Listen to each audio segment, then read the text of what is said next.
तो हम लोग करने वाले हैं 12th बोर्ड्स के लिए PYQs, और हम इस लेक्चर में कवर करने वाले हैं सिर्फ यूनिट 1 जो रिप्रोडक्शन वाला है, उसमें जो 3 चैप्टर्स है, एक flowering plants, human reproduction and reproductive health. ठीक है, ये तीनों चैप्टर हम बस कवर करेंगे इस वाले पार्ट में, इस वीडियो में। धीरे धीरे हम यूनिट वाइज PYQs कवर करने वाले हैं। सो हम स्टार्ट करते हैं विद आवर फर्स्ट क्वेश्चन। यहाँ पर है एक MCQ है, given below are structural details of human mammary gland.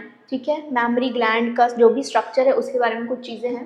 The glandular tissue in the breast has 15 to 20 clusters of cell called alveoli. 15 to 20 alveoli नहीं होते हैं, 15 to 20 लोब्यूल्स होते हैं, उनमें बहुत सारे एल्वियोलाई होते हैं, तो ये हमारा गलत है। Next, the milk is stored in the lumen of alveoli, बिल्कुल सही, ये सही है हमारे पास। फिर है the alveoli join to form mammary ducts, the alveoli join to form mammary ducts, ये गलत है। ठीक है, नेक्स्ट आते हैं mammary ampulla is connected to lactiferous duct, ये बिल्कुल सही है। तो हमारे पास कौन से 2 ऑप्शंस आए, सेकेंड एंड फोर्थ, तो हमारा आंसर यहाँ पर होगा ये। ओके, इसी तरीके से हमें सॉल्व करना है। नेक्स्ट की तरफ हम मूव करते हैं। Which of the following hormone is secreted by the human placenta, ठीक है, that helps in maintenance of pregnancy। यहाँ हम maintenance of pregnancy की बात कर रहे हैं। ठीक है, ये सब के सब, इनमें से बहुत सारे प्लेसेंटा सिक्रीट कर सकता है, लेकिन जो प्रेगनेंसी को मेंटेन करने की ज़रूरत है वहाँ पर सबसे ज़्यादा इंपॉर्टेंट कौन सा हार्मोन है। तो देखो, रिलैक्सिंग प्रेगनेंसी में सिक्रीट होता है, लेकिन ये प्यूबिक सिम्बायोसिस को रिलैक्स करने के लिए होता है, तो मेंटेनेंस ऑफ प्रेगनेंसी में यहाँ कोई काम नहीं है, ये गलत। ऑक्सीटोसिन मेंटेनेंस ऑफ प्रेगनेंसी में कोई काम नहीं है, ऑक्सीटोसिन भी सिक्रीट होता है बट मेंटेनेंस में कोई काम नहीं है। नेक्स्ट आते हैं human chorionic gonadotropin, gonadotropin release कर रहा है प्लेसेंटा। गोनेडोट्रोपिन कौन से हमारे पास, FSH एंड LH, ये गोनेडोट्रोपिन है, इनका इंपॉर्टेंट रोल होता है। फिर आते हैं प्लेसेंटल लैक्टोजन, नाम में ही प्लेसेंटा है तो ये होता तो सिक्रीट प्लेसेंटा से है, दैट इज गुड, मतलब ये हमें पता है कि प्लेसेंटा से होता है, बट लैक्टोजन है ये मिल्क प्रोडक्शन में after delivery, after child birth ये हेल्प करता है, चाइल्ड बर्थ फीडिंग के लिए, दिस इज इम्पॉर्टेंट। तो उस टाइम पर ड्यूरिंग प्रेगनेंसी ये जो है मैमरी ग्लैंड्स का डेवलपमेंट करवाता है, इसलिए प्लेसेंटा से सिक्रीट होता है। बट द मेन थिंग जो मेंटेन करके रखेगा पूरे टाइम में pregnancy, that is human chorionic gonadotropin. Okay, so this is our answer. Next, okay, चलो अगला आ जाते हैं हमारे पास फ्लावरिंग प्लांट से। Self pollination is fully insured if flower is bisexual. अब हमारे पास हमने क्या पढ़ा, फ्लावर में हमारे पास ये, हाँ, हमारे पास 2 structures, female reproductive structure, male reproductive structure. If flower is bisexual self pollination हो सकती है, बिल्कुल हो सकती है, गलत नहीं है। ठीक है, style is longer than the filament, style मतलब ये part is longer than the filament, मुश्किल है क्योंकि यहाँ ये लंबा होना चाहिए। ठीक है, तो ये गलत है। Flower is cleistogamous, cleistogamous means flower closed है। ठीक है, क्लोज्ड है। Next, the time of pistil and anther maturity is different. अगर anther and pistil maturity time ही डिफरेंट है तो पॉलन ग्रेन्स यहाँ पर निकलेंगे ही नहीं, तो फिर क्या फ़ायदा, बाइसेक्सुअल फ्लावर होने का, सेल्फ पॉलिनेशन नहीं हो सकता, तो ये तो बिल्कुल ही गलत है। अब हम आते हैं, ये हमारे पास कुछ हद तक सही है और ये हमारे पास सही है। अब कंपेयर करते हैं, फ्लावर बाइसेक्सुअल है, there is a chance of self pollination, लेकिन यहाँ पर बोला गया इंश्योर्ड, 100% गारंटीड है। इस कंडीशन में अगर वो क्लोज्ड रहेगा तो पॉलन ग्रेन्स जब मैच्योर होकर डेहिसेंस हो गया एंथर का तो पॉलन ग्रेन्स उधर ही रहेंगे। ठीक है, तो इंश्योर के केस में हमारे पास फ्लावर इज क्लिस्टोगैमस, ये होगा आंसर। नेक्स्ट आते हैं असर्शन रीजन है, तो हमारे पास असर्शन क्या है, the laws of our country permit legal adoption and it is as yet one of the best methods for childless couples looking for parenthood. Good, सही है, बिल्कुल सही है, लीगली हम अलाउ कर सकते हैं। नाउ रीजन क्या दिया है, emotional, religious and social factors are no deterrents, ठीक है, to the legal adoption of orphaned and destitute children in India. ये गलत है क्योंकि यहाँ पर कई बार emotional, religious and social factors intervene कर जाते हैं। इस वजह से लोग कई बार झिझकते हैं कि अडॉप्शन नहीं करना चाहते, क्योंकि एक ये फैमिली में एक ये नॉर्म होता है कि नहीं अपना बच्चा चाहिए ऐसा, ठीक है। तो इस वजह से कई बार वो झिझकते हैं कि वो अडॉप्ट नहीं करते ऑर्फन चाइल्ड को। इस वजह से ये जो रीज़न है ये गलत है। तो हमारा असर्शन सही है बट रीज़न गलत है। नेक्स्ट हम आ जाते हैं, दूसरा असर्शन रीजन है determining the sex of a unborn child followed by MTP is an illegal practice. बिल्कुल सही है, असर्शन सही है, ठीक है। जब भी हमें एमटीपी मतलब मेडिकल टर्मिनेशन ऑफ प्रेगनेंसी, अगर मेडिकल टर्मिनेशन ऑफ प्रेगनेंसी करा रहे हैं आफ्टर पता चल चुका है कि गर्ल चाइल्ड है या बॉय चाइल्ड है, तो वो इलीगल है, इंडिया में अलाउड नहीं है। फॉरेन में ये कल्चर है, फॉरेन में लोगों को पहले से पता चल जाता है बॉय है गर्ल है, ठीक है। बट इंडिया में दिस इज इलीगल, ये अलाउड नहीं है, बैन है। रीजन क्या दिया है, amniocentesis is practice to test the presence of genetic disorder also. ये एमनियोसिंथेसिस के थ्रू ही हमें पता चलता है कि ये जो बेबी का सेक्स है वो क्या होने वाला है, ठीक है, जो चाइल्ड का सेक्स है वो क्या होने वाला है। तो ये हमें एमनियोसिंथेसिस से ही पता चलता है।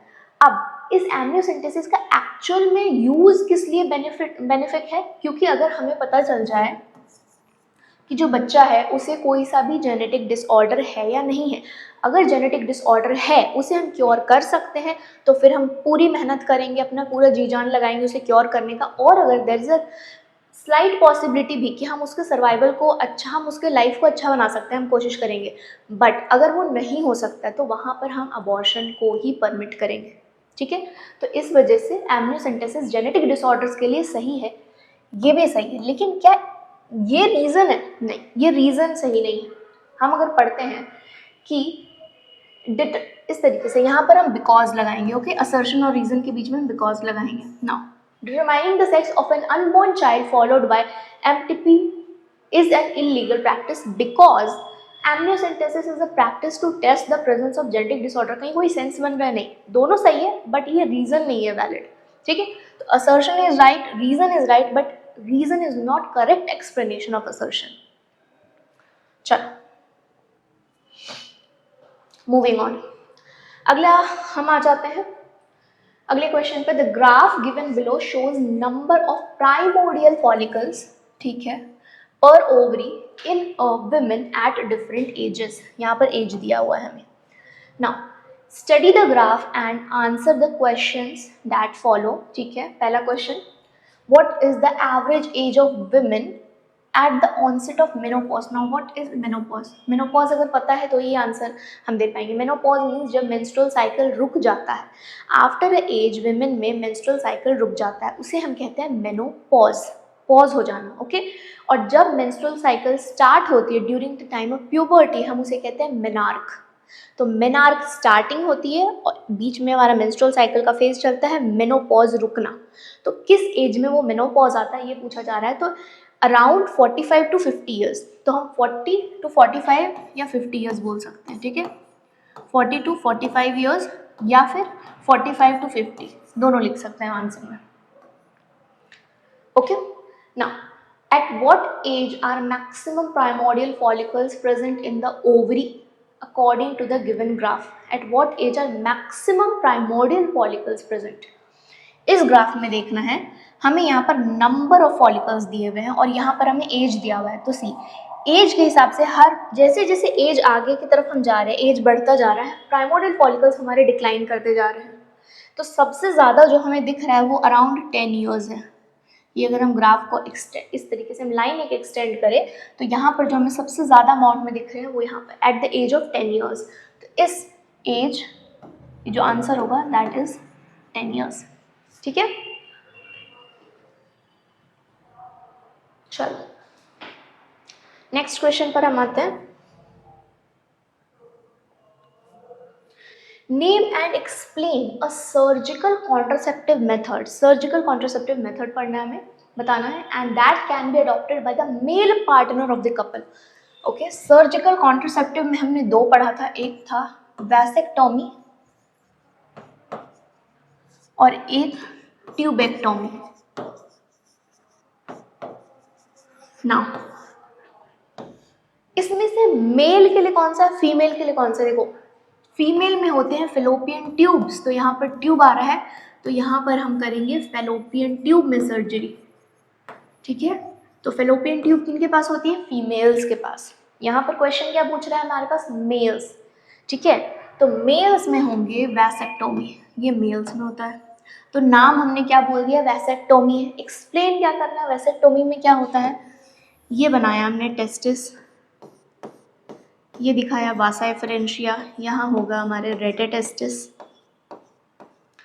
वासा एफरेंशिया के बाद हमने दिखाया coiled tube like structure that is epididymis and comes the vas deferens, ठीक है। कॉइल्ड ट्यूबुलर स्ट्रक्चर एपिडिडाइमस, और उसके बाद जो हमारा ऊपर की तरफ उठता हुआ स्ट्रक्चर है दैट इज वास डिफरेंस। इस वास डिफरेंस को हम कट करते हैं और इस तरीके से जैसे हमने कट किया, और कट करके इसे हम टाई कर देंगे इधर से थ्रेड, ठीक है, कट करके टाई कर देंगे।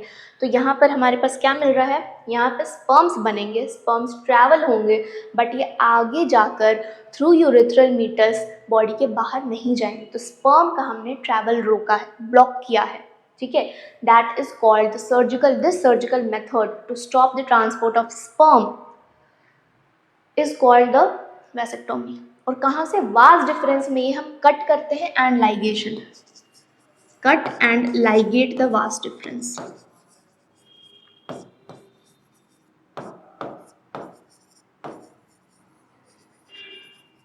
ओके।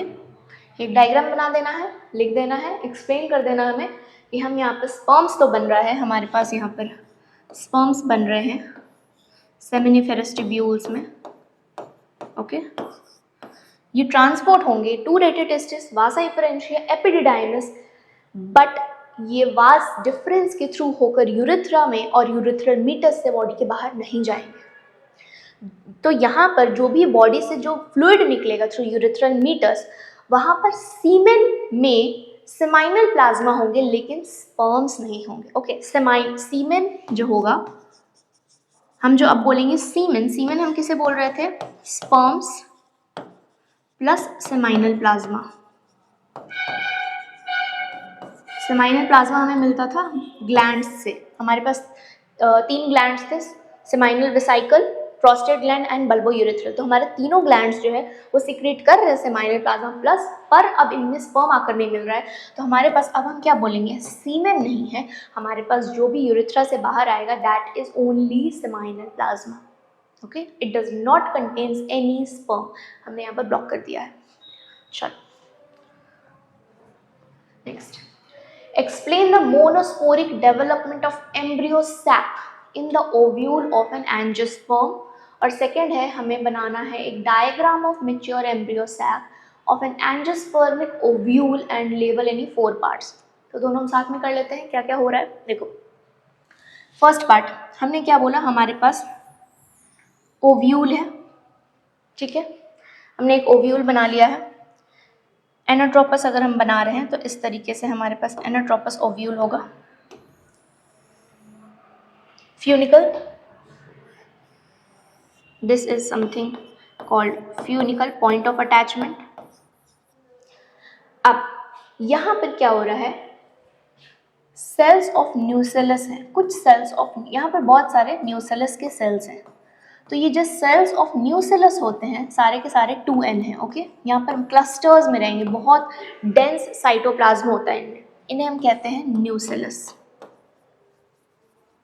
और ये होते हैं 2n। तो सेल्स ऑफ न्यूसेलस ही मैच्योर करते हैं, थोड़ी ग्रो करते हैं and they form the megaspore mother cell. इनमें से एक सेल मेगास्पोर मदर सेल बनता है जिनमें आगे और डिविजन्स होते हैं, और ये डायाड बना लेगा। कौन सा डायाड? इसे हम कहते हैं मेगास्पोर डायाड।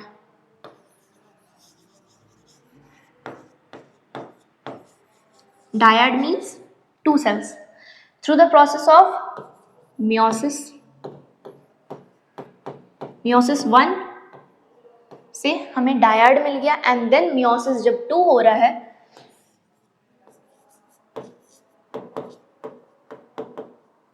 मियोसिस 2 के थ्रू हमें मिल जाता है tetrad, 4 cells. This is called the tetrad. But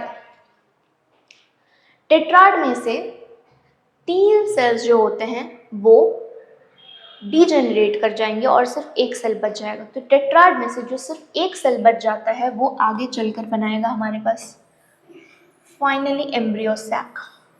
okay, ये जो एम्ब्रियो सैक बनेगा, 3 सेल्स जो है वो डीजेनरेट कर जाएंगे और एक सेल ही आगे चलकर एम्ब्रियो सैक बनाएगा। सो यहाँ तक जो एम्ब्रियो सैक अब बना एक सेल से, this is the embryo sac. आगे डेवलपमेंट होगा, इसे हम लेबल करेंगे, ड्रॉ करेंगे। तो यहाँ से जब उठकर हम यहाँ तक इस प्रोसेस तक हम गए, इसे कहते हैं मोनोस्पोरिक डेवलपमेंट। ठीक है, तो ये हमें एक्सप्लेन करना है मोनोस्पोरिक डेवलपमेंट में। Now coming on to embryo sac. Embryo sac हम कैसे बनाएंगे, स्टार्ट करते हैं यहाँ पर एक ओव्यूल का स्ट्रक्चर और हमें एम्ब्रियो सैक बनाना है। ठीक है, तो ये है हमारे पास एनाट्रोपस ओव्यूल। एनाट्रोपस ओव्यूल के अंदर हमें बनाना है embryo sac. Now this is the embryo sac. Embryo sac में हमारे पास एग सेल, साथ में सिनर्जिड्स। सिनर्जिड्स के पास कुछ इस तरीके के फिम्ब्री लाइक स्ट्रक्चर्स होते हैं जिसे हम कहते हैं फिलीफॉर्म अपैरेटस। यहाँ 2 पोलर न्यूक्लियाई एंड हमारे पास है एंटीपोडल्स।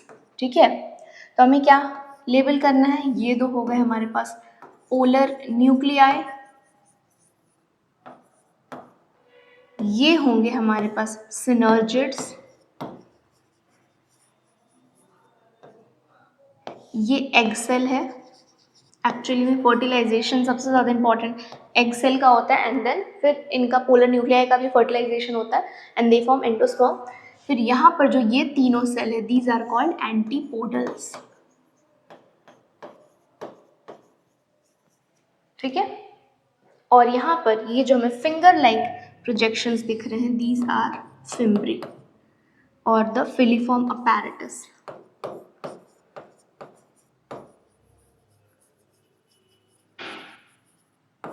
ठीक है, तो ये है हमारा एक एनाट्रोपस ओव्यूल जिसमें ये हमने बनाया embryo sac. Now at which stage the primary follicles are formed in human female. Primary follicles जो होते हैं बिफोर बर्थ बन जाते हैं ह्यूमन के फीमेल्स में। प्राइमरी फॉलिकल हम उसे कहते हैं जहाँ पर ग्रैन्युलोसा सेल का सिर्फ एक लेयर होता है। There is 1 layer of granulosa cell, this is called primary follicle.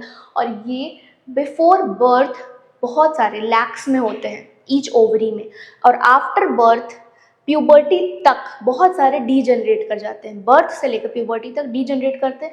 जैसे प्यूबर्टी स्टार्ट होती है, इनमें डेवलपमेंट शुरू होता है और फिर बनते हैं secondary follicles, tertiary follicle, mature Graafian follicle and then होता है ओव्यूलेशन। तो हमारा आंसर इसका क्या होगा, primary follicles are formed during the development, embryonic development stage. ठीक है, in the uterus before birth. चलो अगले क्वेश्चन पर आते हैं। Explain the formation of placenta after implantation in a human female. जैसे ही इम्प्लांटेशन हो जाता है उसके बाद देखो इम्प्लांटेशन हो गया। What is implantation? इम्प्लांटेशन मतलब जो जाइगोट है वो एम्बेडेड हो जाते हैं यूटेराइन टिश्यू में, उसे हम कहते हैं इम्प्लांटेशन। तो एक बार इम्प्लांटेशन हो चुका है उसके बाद जो जाइगोट है उनके ऊपर बनेंगे लेयर्स। पहला layer amnion, second layer Korean. Korean के कुछ विलाई बनते हैं, कोरियोनिक विलाई। ठीक है, these are chorionic villi.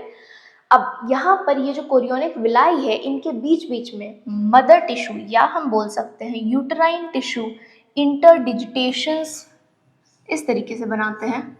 Okay, and these together क्या क्या है हमारे पास, ये है यूटेराइन टिश्यू या मदर टिश्यू।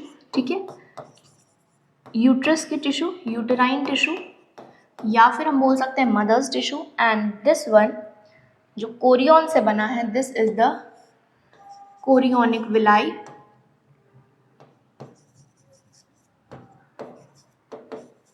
ये दोनों मिल करके जो बन रहा, इन दोनों का मिल करके जो बन रहा है, that is called the placenta.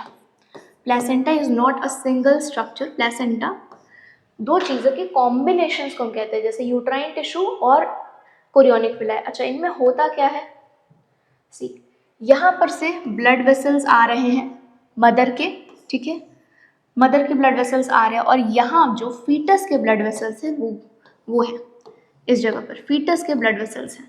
तो क्योंकि ये दोनों ब्लड वेसल्स मदर के और फीटस के आसपास है, तो यहाँ पर डिफ्यूजन होगा।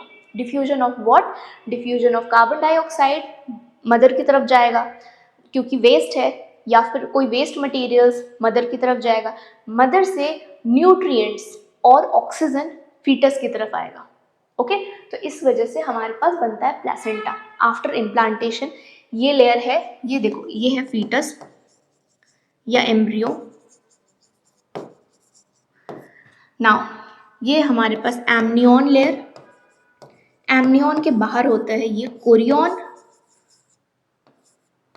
एंड कोरियन की जो विलाई लाइक स्ट्रक्चर्स बन रही हैं हम कोरियोनिक विलाई कहते हैं, जो कि मदर की यूट्राइन टिश्यू के विलाई लाइक स्ट्रक्चर्स के साथ मिलके बनाते हैं प्लेसेंटा। ठीक है, simple. Now draw diagram showing human foetus within the uterus and label any 4 parts. बस ऐसे ही बना देना foetus, this is inside the uterus,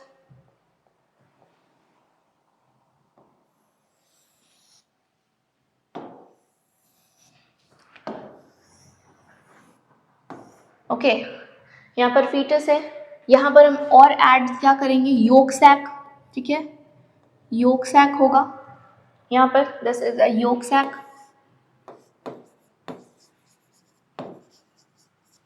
क्या क्या लेबल कर लिया हमने, प्लेसेंटा बन चुका है, कोरियोनिक विलाई, एमनियन है, कोरियन है, फीटस या एम्ब्रियो है, and yolk sac. This NCERT में बनाया है म्यूकस प्लग, ठीक है। ये हो गया हमारा foetus within a uterus and develop हो रहा है, all the parts are labelled here. चलो, moving on, one of the major approaches of crop improvement program is artificial hybridization। ठीक है, artificial hybridization के बारे में हम पढ़ रहे हैं। now explain the steps, okay, explain the steps involved in making sure that only the desired pollen grain pollinates the stigma of a bisexual flower by the plant breeder। तो हमें क्या करना है, हमारे पास है तो बाइसेक्सुअल फ्लावर, लेकिन हम चाहते हैं कि हमें जो ट्रेट चाहिए हमें सिर्फ वही मिलना चाहिए। इनमें क्या क्या स्टेप्स है, सबसे पहले जो हमारे पास बाइसेक्सुअल फ्लावर है उनमें क्या क्या स्ट्रक्चर्स होंगे, this is the female part and the male part. हम क्या करेंगे, फीमेल पार्ट को सबसे पहले कवर करके रखेंगे, that is called the bagging. ठीक है, हम क्या करेंगे, फीमेल पार्ट की हम करेंगे बैगिंग। तो फर्स्ट स्टेप हमने क्या किया, बैगिंग।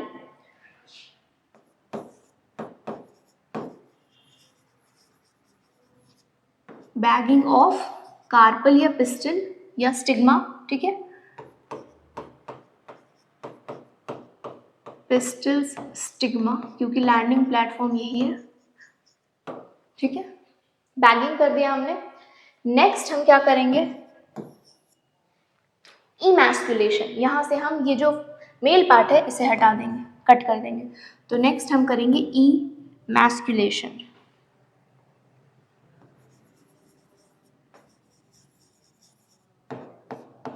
इमैस्कुलेशन, ठीक है, इमैस्कुलेशन मीन्स एंथर हम हटा देंगे यहाँ से, मतलब फीमेल मेल पार्ट जो होता है एंथर एंड फिलामेंट वो हम हटा देंगे।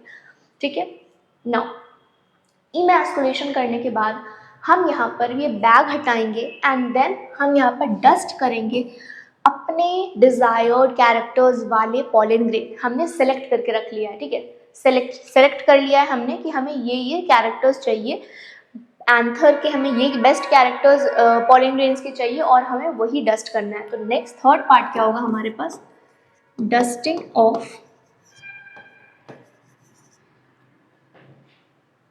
pollen grains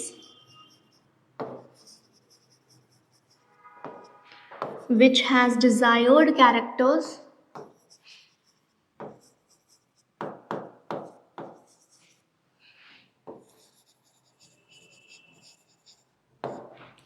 okay onto surface of stigma।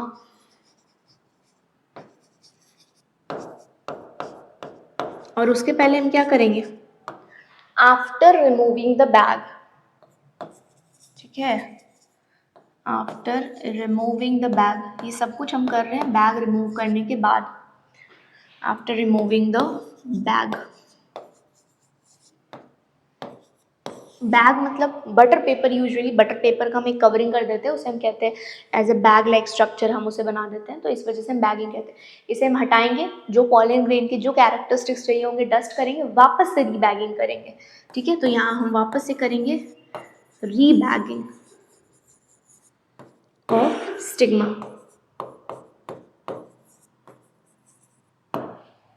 समझ में, bagging of pistol of stigma which is, यहाँ पर हम लिख सकते हैं taken as फीमेल प्लांट या फीमेल फ्लावर, क्योंकि हमें मेल फ्लावर का या मेल पार्ट का पॉलन ग्रेन चाहिए, यहाँ पर डेवलपमेंट होगा, इसलिए हमें इससे, अगर हमने फीमेल कंसिडर किया है तो हम यहाँ से मेल पार्ट्स हटा देंगे, बैग करके पहले प्रोटेक्ट करके रखेंगे ताकि कोई सा भी pollen grain unwanted desired characteristics, जो अनडिजायर्ड कैरेक्टरिस्टिक्स है वो आके यहाँ पर ना पॉलिनेशन हो जाए, तो हमने बैग करके रखा। फिर हम अपने डिजायर्ड कैरेक्टरिस्टिक्स वाले पॉलन ग्रेन्स लाएंगे, यहाँ डस्ट ऑफ करेंगे, वापस से रीबैगिंग करेंगे, क्योंकि देयर इज अ चांस कि फिर से कोई और पॉलन ग्रेन आए और हो सकता है कि उनके भी पॉलन ट्यूब्स ग्रो करें, तो देयर इज अ चांस कि कोई और कैरेक्टर्स वाले जो पॉलन ग्रेन है या मेल गैमेट जो कैरी कर रहे हैं, ठीक है, उनसे फर्टिलाइजेशन हो जाए, तो वो हमें प्रिवेंट करना है। तो ये सारे स्टेप्स हम इंक्लूड करते हैं आर्टिफिशियल हाइब्रिडाइजेशन में, ठीक है। चलो अगले क्वेश्चन पर आते हैं। List 3 hormones produced by females only during pregnancy, ठीक है। What happens to the level of estrogen and progesterone during pregnancy? 3 hormone, बहुत सारे हार्मोन्स हैं, ठीक है, जो ओनली ड्यूरिंग प्रेगनेंसी ही बनते हैं। अब इसमें से हमें क्या क्या करना है, 3 हार्मोन लिखना है। सबसे पहले आता है हमारे पास HCG, that is the human chorionic gonadotropin, सबसे important hormone secreted by placenta, जो कि मेंटेन करेगा प्रेगनेंसी थ्रू आउट, ठीक है। Second, human placental lactogen, mammary glands develop करवाएगा।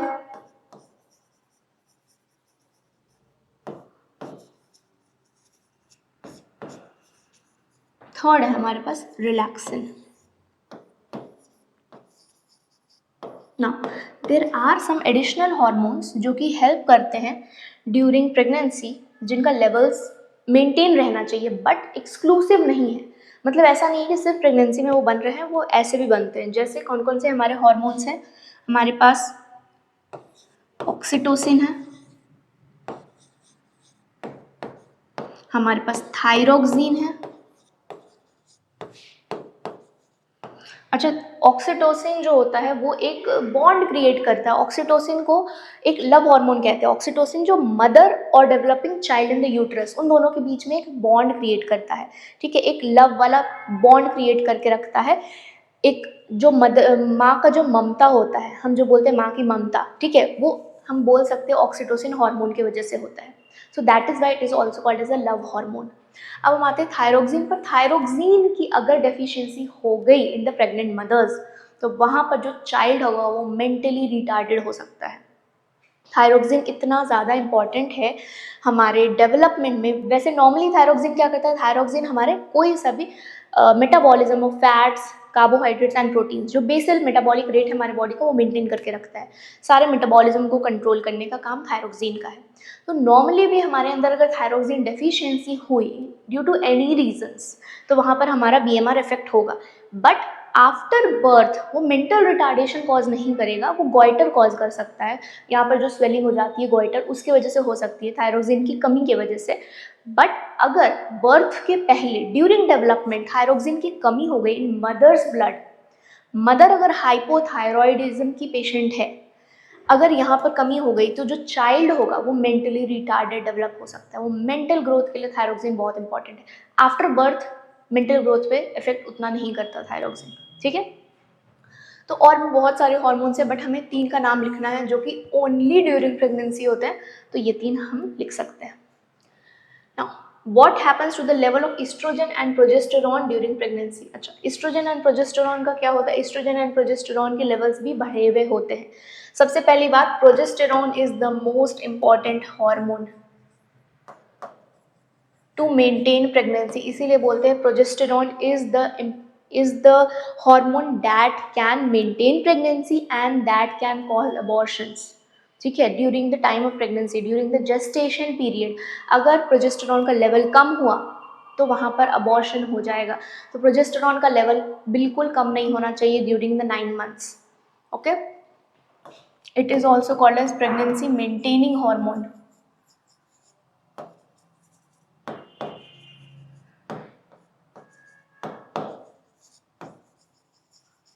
और इसे कौन मेंटेन करके रखता है, किसकी जिम्मेदारी है? पहले तो कॉर्पस ल्यूटियम की जिम्मेदारी रहती है. जब तक प्लेसेंटा नहीं बन रहा है, कॉर्पस ल्यूटियम ने वो जिम्मेदारी ले रखी है कि प्रोजेस्टेरॉन एंड एस्ट्रोजन दोनों सिक्रीट करेंगे, दोनों ही बनाएंगे. ठीक है, जैसे ही प्लेसेंटा बन गया तो कॉर्पस ल्यूटियम का काम खत्म, क्योंकि वापस एक डेवलपमेंट साइकिल स्टार्ट होगा. ठीक है, अगर यहाँ पर फर्टिलाइजेशन नहीं हुआ तो वापस से एक डेवलपमेंट साइकिल स्टार्ट होगा, वहाँ पर फॉलिकल्स बनेंगे. बट अगर प्रेगनेंसी मेंटेन हो जाती है तो यहाँ पर कॉर्पस लूटियम का काम खत्म होता है और वहाँ पर उसका काम, उसके जगह पर प्लेसेंटा काम करने लग जाता है. प्लेसेंटा बनता है जब, उसमें प्लेसेंटा जो है, ये जो हार्मोन्स बना रहे हैं इनके थ्रू बना रहे हैं. FSH LH भी हेल्प कर रहे हैं. तो हमारे पास क्या बन रहा है? Progesterone and oestrogen. तो सारे के सारे हार्मोन्स यहाँ पर बनने जरूरी है. FSH LH. गोनेडोट्रोपिन्स कौन से होते हैं? हमारे पास जो गोनेडोट्रोपिन्स है वो FSH और LH है, वो हेल्प कर रहे हैं. वहाँ से सिग्नलिंग आ रहा है और प्रोजेस्टेरॉन और एस्ट्रोजन भी प्लेसेंटा ही बना रहा है. ठीक है, तो प्लेसेंटा का काम है ये भी बनाना, FSH और LH भी, एंड एस्ट्रोजन एंड प्रोजेस्टेरॉन भी. ठीक है, सबका लेवल मेंटेन रहना चाहिए. Now differentiate between wind pollinated and water pollinated flowers. तो wind pollinated और water pollinated में एक सिमिलैरिटी ये होती है कि दोनों के फ्लावर्स में कोई कलर्स नहीं होंगे, दोनों के फ्लावर्स में कोई नेक्टर नहीं होगा, क्योंकि ज़रूरत नहीं है. फ्लावर्स में कलर्स और नेक्टर होते हैं इंसेक्ट को अट्रैक्ट करने के लिए. अगर इंसेक्ट्स की ज़रूरत नहीं है पॉलिनेशन के लिए तो हमें फ्लावर में कलर और नेक्टर की भी ज़रूरत नहीं है. ठीक है, ये कॉमन चीज़ है, एक सिमिलैरिटी. अब अगर हम बात करते हैं डिफरेंसेस की, डिफरेंशिएट करना है, तो विंड पॉलिनेटेड फ्लावर्स एक तो होता है, बहुत सारे मतलब फ्लावर्स में हो सकता है, but the water pollinated flower is limited to 30 genera, और वो भी मोनोकॉट्स में होते हैं. ठीक है, तो this is the most rare type of pollination. अब विंड पॉलिनेटेड फ्लावर्स की जब हम बात करते हैं पॉलन ग्रेन्स की, तो इनके पॉलन ग्रेन्स जो होते हैं बहुत ही लाइट वेट होते हैं.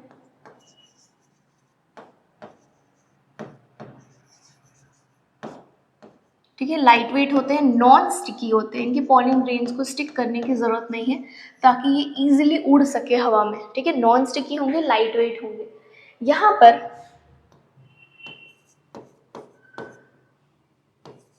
जो स्टिग्मा होगा वो हमारे पास फेदरी होती है. स्टिग्मा, फेदरी स्टिग्मा क्यों? फेदरी ताकि वो कैच कर सके, सारे जो भी हवा में उड़ रहे हैं पॉलन ग्रेन्स उनको कैच कर सके. पॉलन ग्रेन्स की एक और खासियत, they are their stamen are well exposed. Okay, pollen grains stamen पर आ जाते हैं. Their stamens are well exposed, ताकि जब डेहिसेंस हो, एंथर के डेहिसेंस हो, तो वो इजीली पूरे हवा में फैल सके. अगर वो एक जगह पर होंगे बिल्कुल तो आसपास नहीं बस गिर जाएंगे, हवा से नहीं फैलेंगे. तो इसलिए वो वेल एक्सपोज होते हैं ताकि हवा में उड़ सके. पॉलन ग्रेन्स लाइट वेट होते हैं, नॉन स्टिकी होते हैं ताकि दूर दूर तक ट्रैवल कर सके, और स्टिग्मा फेदरी होते हैं ताकि जितने भी पॉलन ग्रेन्स हवा में है उन्हें कैच कर सके. ठीक है, अब आते हैं water pollinated. Water pollinated flowers के पॉलन ग्रेन्स की अगर हम बात करें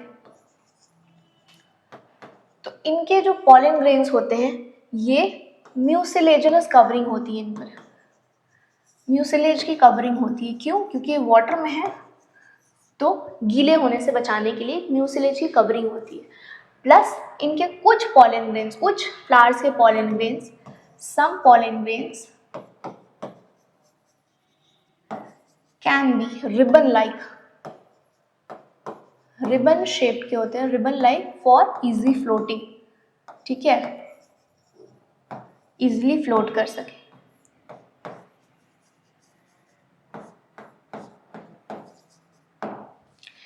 इनके जो स्टिग्मा होते हैं दे आर स्टिकी।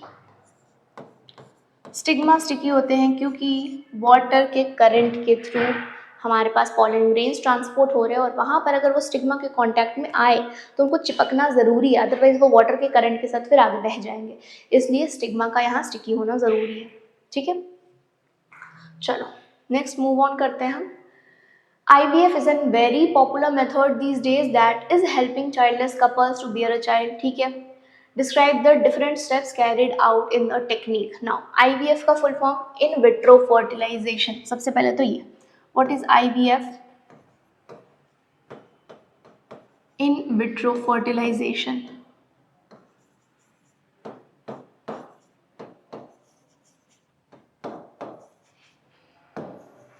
ये एक्चुअली करवाते क्यों हैं? IVF तब करवा रहे हैं जब फीमेल्स और मेल्स के जो गैमेट्स हैं उनका fertilization inside the fallopian tube नहीं हो पा रहा है।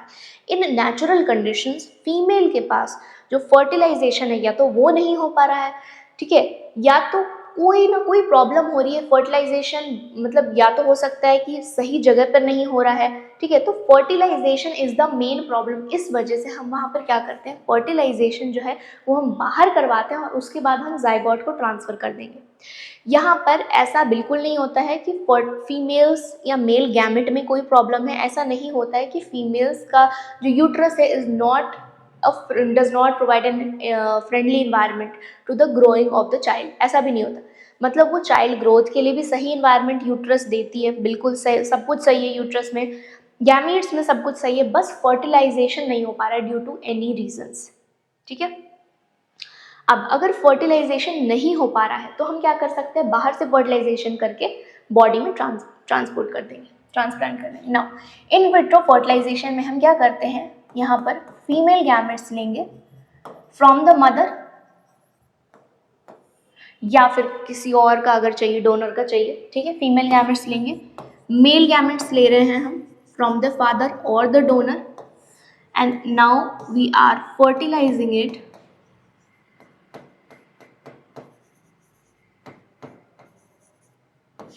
in laboratories, fertilization in labs, and then we are allowing it to develop up to 8 blastomeres। 8 blastomere stage पर तक हम इसे डेवलप करने देते हैं, पूरा कंडीशंस हम सारे न्यूट्रिशन, सारे प्रॉपर इन्वायरमेंटल कंडीशंस देंगे ग्रो करने के लिए। अब 8 ब्लास्टोमियर स्टेज पर यहाँ पर क्या कर सकते हैं हम, 8 ब्लास्टोमियर स्टेज पर या तो हम 8 ब्लास्टोमियर स्टेज पर इसे फेलोपियन ट्यूब में फिर डाल सकते हैं, ओके। 8 ब्लास्टोमियर स्टेज में फिर हम इसे ट्रांसपोर्ट कर सकते हैं इन द फेलोपियन ट्यूब, और इसे हम 32 ब्लास्टोमियर स्टेज पर सीधे के सीधे यूट्रस में ट्रांसपोर्ट कर सकते हैं, ठीक है। ईदर 8 ब्लास्टोमियर स्टेज पर फेलोपियन ट्यूब में डालें और 32 ब्लास्टोमियर स्टेज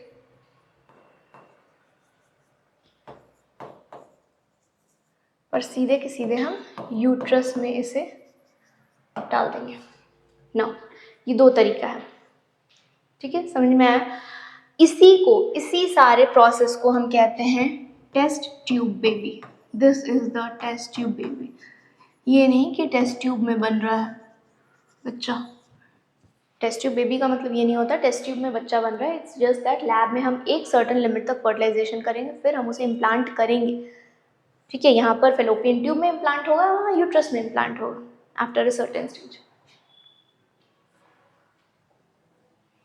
ठीक है। चल आते हैं, what would you consider the gamete intrafallopian transfer as an IVF, give the reason in the support of your answer. Okay, gamete intrafallopian transfer,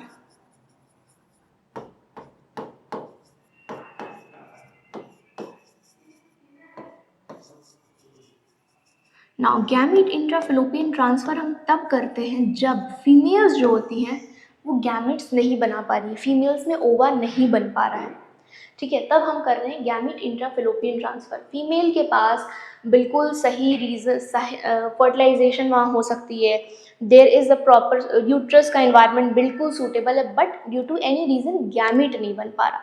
तो यहाँ पर हम एज एन IVF बिल्कुल इसे देखो, IVF और गैमीट इंट्राफेलोपियन ट्रांसफ़र में difference क्या है? IVF में हम करते हैं क्या, टेस्ट ट्यूब बेबी लैब में फर्टिलाइजेशन करा रहे हैं, फीमेल गैमेट्स बना पा रही है, ठीक है, यहाँ पर फीमेल गैमेट्स ही नहीं बना पा रही है। तो IVF में हम इसे बिल्कुल इंक्लूड कर सकते हैं, क्योंकि यहाँ पर गैमेट्स एक डोनर से हम ले सकते हैं, उसे हम ट्रांसफर कर देंगे, ट्रांसप्लांट कर देंगे into the fallopian tube, sperms आएंगे, फर्टिलाइजेशन होगा, आगे की प्रोसेस जो है सेम इम्प्लांटेशन एंड डेवलपमेंट चलेगा।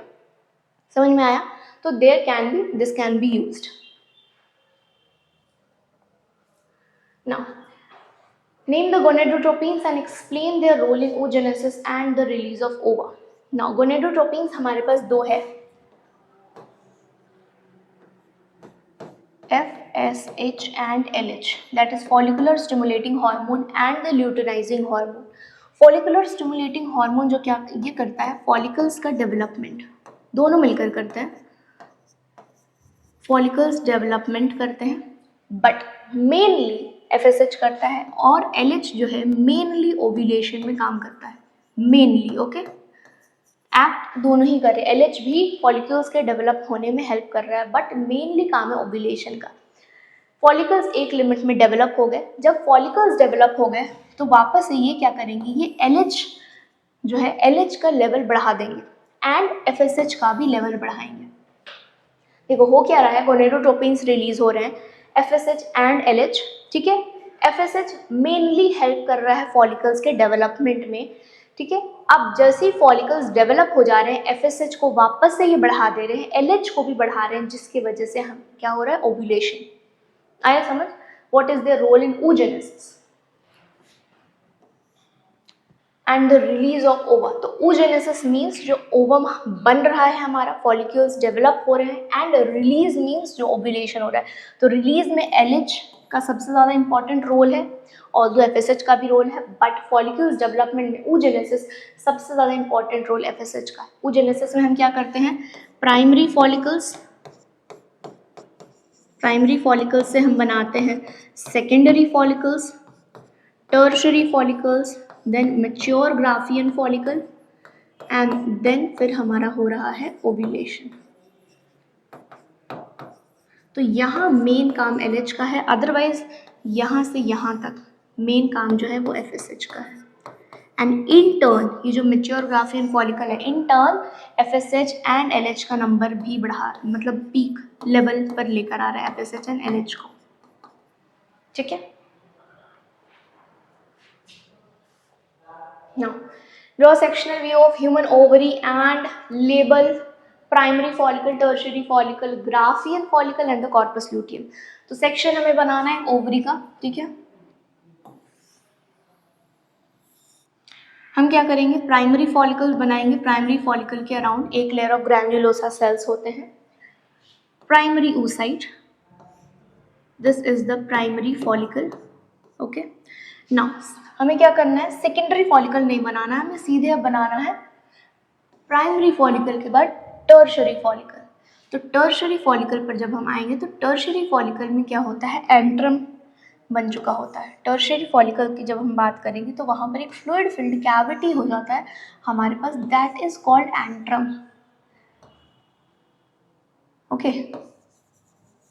And there is the multi layered granulosa cells and the theca layers, ठीक है। ग्रैन्युलोसा सेल्स के भी लेयर्स है, थीका लेयर्स भी है, these are the granulosa cells. Then हमारे पास यहाँ theca interna and theca externa, ठीक है, these are the theca, this is antrum, okay. Antrum हो चुका है। अब ये है हमारे पास tertiary follicle, okay. Tertiary follicle के बाद आते हैं हम मैच्योर ग्राफियन फॉलिकल, या फिर ग्राफियन फॉलिकल बोल सकते हैं। ग्राफियन फॉलिकल और टर्शरी फॉलिकल में डिफरेंस क्या है, एंट्रम दोनों के पास है, ठीक है। यहाँ पर सेकेंडरी oocyte है।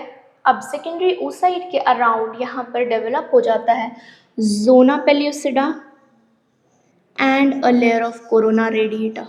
ठीक है, multi layers of corona radiata, बाकी सब कुछ सेम है, वैसा ही एग्जैक्टली है।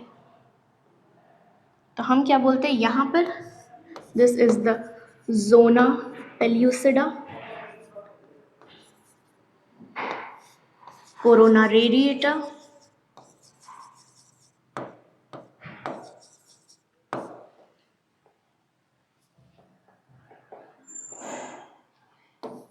ये हमारे पास ग्रैन्युलोसा सेल्स है, बिल्कुल है, थीका सेल्स भी है, सब कुछ है।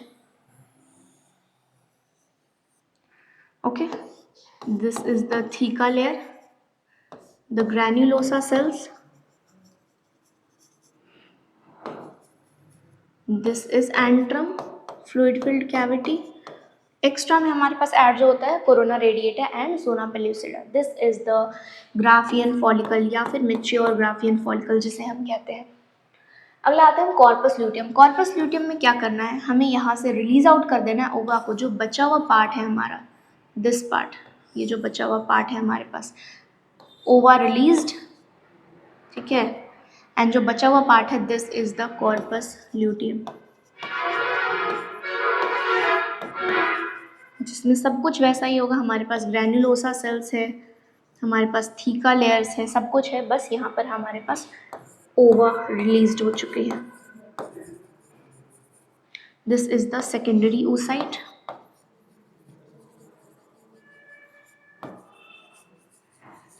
ओके। तो बस ये है हमारे पास, सारा कुछ कवर्ड है, हमने लेबल भी कर दिया है। This is all. चलो, इस चैप्टर से हमने सारे क्वेश्चंस कवर कर लिए हैं लास्ट आपके 3-4 ईयर्स में जो भी आए थे। ठीक है, नेक्स्ट यूनिट में हम फिर से कुछ PYQs लेंगे, उसे डिस्कस करेंगे एंड इसी तरीके से हम सारे यूनिट्स को कवर कर लेंगे। ठीक है, thank you very much, hopefully सबको समझ में आया हो and all the best, and पढ़ाई करते रहो।